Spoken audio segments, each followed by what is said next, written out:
Deus esteja te abençoando mais uma vez, como tem abençoado tantas coisas. Deus abençoe.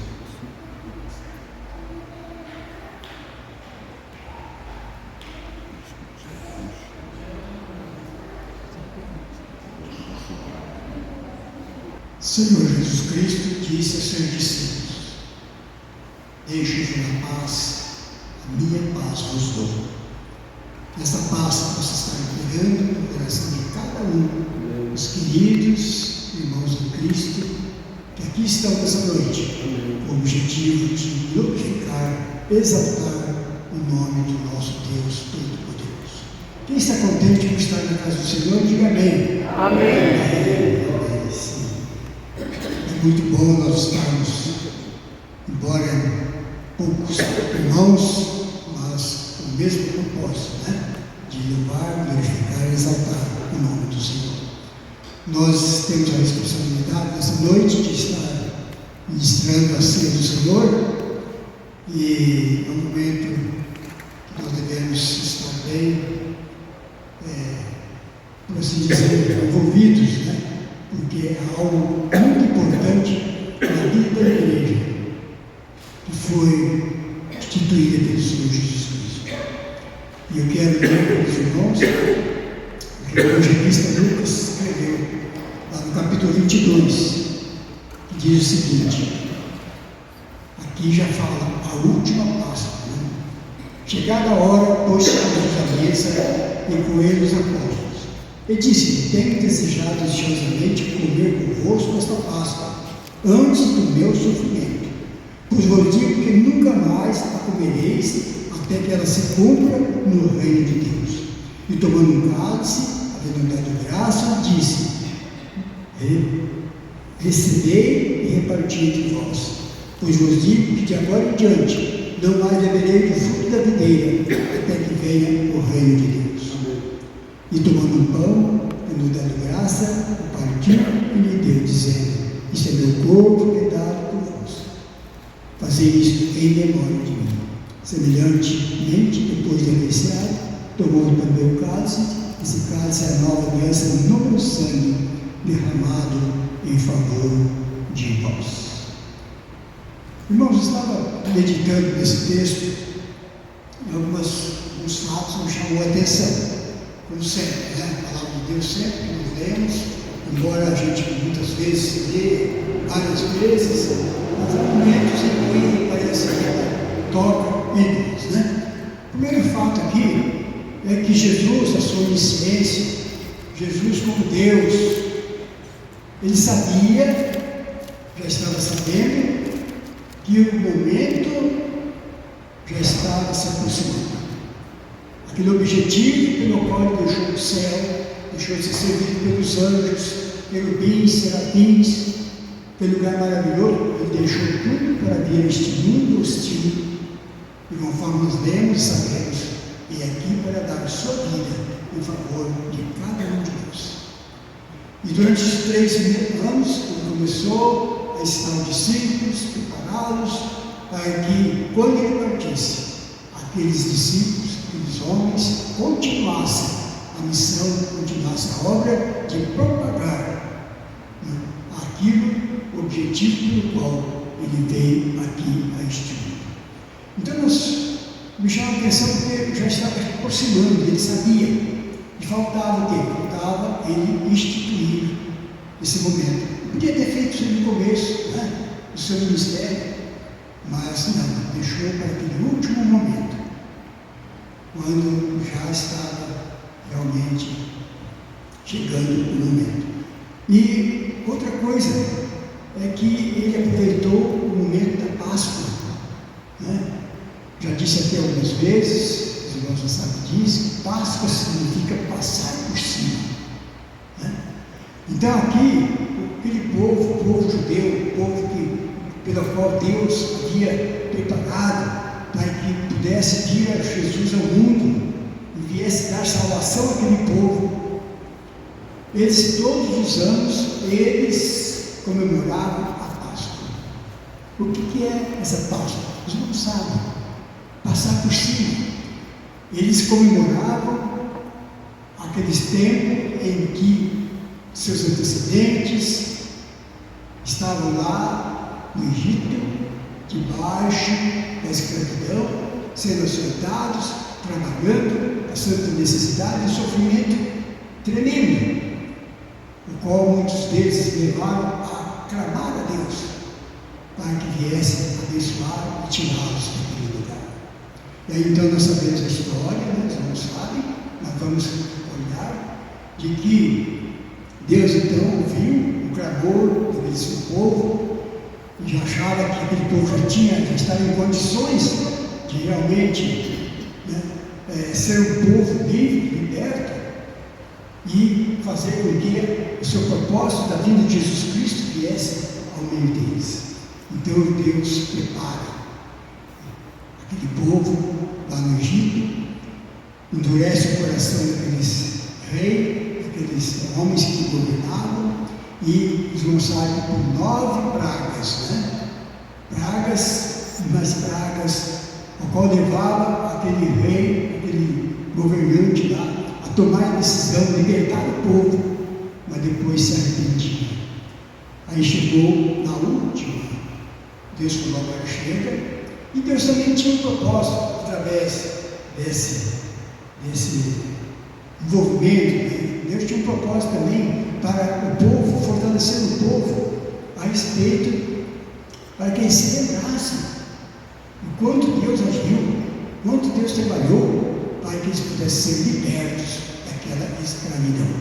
E aqui então nós sabemos que, por último, Deus então preparou o povo e falou: preparem-se, que amanhã vocês estarão sendo libertos.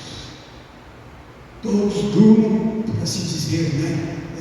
Preparados, preparem suas mochilas, preparem tudo, né? Porque amanhã vocês serão libertos. Mas antes, vocês vão fazer o seguinte: vocês vão se preparar, matar um cordeiro, tirar o seu sangue, assem esse cordeiro, comam ele, chamem os seus vizinhos para estar todos juntos, né? E com este sangue, vocês vão lá nos umbrais, nas portas de vocês, e passem este sangue, porque quando for enviar o anjo da noite, e ele enviou o anjo, e a porta em que estivesse aqueles umbrais, o primogênito não seria morto. E assim então aquele povo fez e viu a consequência de tudo isso. Viu o povo chorando, o povo clamando, morrendo, tudo que era primogênito, até os animais. Primogênito é aquele primeiro da família, né? O primeiro filho, até lá dos governantes, seus filhos também morreram, sendo primogênito. Aí então aquele povo, aquele homem, aquele líder, viu que não podia realmente estar em contenda com Deus, fez com que aquele povo saísse em liberdade. Depois se arrependeu, né? Enviou o exército, os irmãos sabem, né, que foram tragados pelo Mar Vermelho e assim por diante. Mas o importante nós sabemos, né, de que muitos anos, aquele povo tinha uma época em que eles se reuniam e realmente comemoravam aquele fato. Na Páscoa, aquele momento em que o anjo da morte passou por cima das suas casas e os libertou da morte.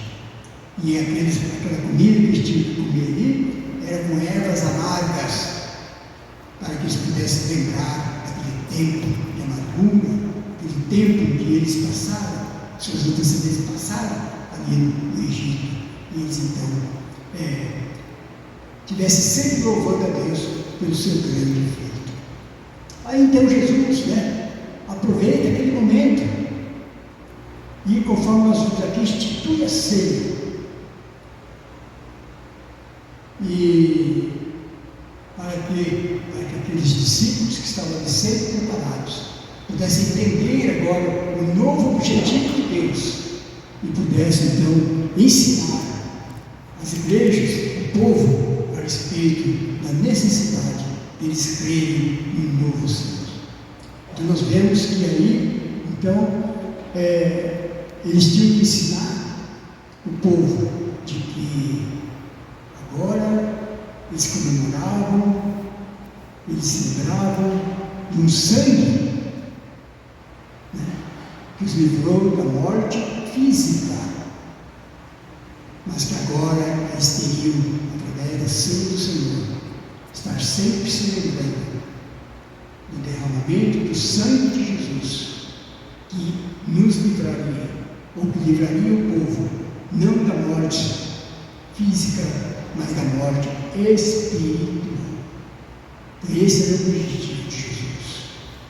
O objetivo que ele tinha é fazer com que, daquela época em diante, houvesse uma nova mentalidade a respeito do sacrifício de Jesus ali na cruz do Calvário. E outro fato aqui que eu não li, mas não sabe, que logo depois que Jesus implantou a ceia, ensinou os discípulos, ele saiu para o Monte das Oliveiras, cantaram o hino, diz aqui o texto, saiu para o Monte das Oliveiras, e ali Jesus foi orar, Jesus foi clamar. Falou para os discípulos: fiquem aqui, que eu vou mais adiante um pouco, e ali o Senhor Jesus Cristo, como diz aqui o texto, começou a clamar, começou a orar. E diz que a sua oração era tão assim que seu suor virava gotas de sangue. E ele clamava: Senhor, se for possível, passe de mim esse cálice, passe de mim essa missão. Acho outro meio, Senhor, de salvar a humanidade, que não seja pela minha morte ou na cruz. Porque nós sabemos que Jesus Cristo, quando estava lá na cruz, não era o Jesus Filho de Deus, era o Jesus homem, era o Jesus que tinha igual nós, que tinha nossas dores, que tinha nossas aflições. Agora então a gente fica imaginando o sofrimento de Jesus ali naquela cruz. Ele sabia que ia passar por tudo aquilo. Então aquela parte humana dele estava clamando: Senhor, passe de mim essa responsabilidade, esse cálice. Mas aí então desce um anjo, né? E conversa com ele, o texto não diz, mas eu creio que deve ter falado para ele: filho, o senhor foi chamado para isso. O senhor veio a este mundo com essa missão. Só você que pode salvar essa humanidade. Só você, através da sua morte, que pode salvar o homem dos seus pecados e da morte eterna. Portanto, não é possível passar com você esse cálice. Diz o texto: então Jesus se conformou, se fortaleceu, e foi e se entregou para ir passar por todos aqueles momentos de humilhação e entregar sua vida ali na cruz do Calvário. Ele sabia que a sua dor seria muito grande. Vamos imaginar, né, os açoites, carregar aquela cruz, a humilhação que ele tinha que passar no meio do povo. E eu fico pensando muitas vezes como a humanidade sempre foi ingrata com tudo a respeito de Deus. Quantos que estavam ali, né, zombando de Jesus, não tinham sido curados, não tinham sido abençoados? Alguém da sua família não tinha sido abençoado? O que Jesus fez para merecer tudo aquilo? Nada. Mas é a sua missão pela qual ele veio aqui a este mundo. Eu fico imaginando, irmãos, aquela apareceu ali, não me lembrei bem, né, aquela coroa de espinho. Nossa, que coisa terrível que é, irmãos, espetado de um espinho. Eu digo isso para meus irmãos, desculpa que é uma brincadeira, porque toda quarta-feira eu vou lá na chácara, eu trago muitos limões, eu tenho vários pés de limão, e eu vou pegar aqueles limões e enfio a mão até a pouco aquela felicidade, e eu fico, né, pensando assim, ali, aquilo me lembra aquela coroa que Jesus Cristo tinha na testa. Que sofrimento, né? Os açoites e os cravos, né, sendo pregados nos seus pés, nas tudo aquilo, por amor a mim, amor a você, amor a cada um de nós. Que se não fizesse aquilo, nós estaríamos perdidos para todo sempre. Se ele não tivesse, se ele tivesse negado aquele momento, nós teríamos que realmente pagar a nossa dívida para com Deus. Dívida impagável. Jesus pagou para que nós pudéssemos ter vida e vida eterna. Então, irmãos, nessa noite, nós vamos participar desses elementos. Pão simbolizando o seu corpo, o cálice simbolizando o seu sangue. Para quê? Para que nós também pudéssemos estar sempre nos lembrando daquilo que Ele fez por nós. Que Ele não hesitou em fazer a vontade do Pai, a obediência do Pai, para nos dar realmente a vida que nós vamos ter para todo sempre ali com o Senhor Jesus. Então, irmãos, que Deus possa estar nos abençoando. Não somente hoje. Esse é o momento que nós estamos lembrando, voltando nossos pensamentos àquele lugar. E realmente renovando a nossa fé, a nossa esperança, a nossa confiança nesse Deus maravilhoso. Então, irmãos, a carga foi embora, não sei quem. Então, nós queremos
Senhor.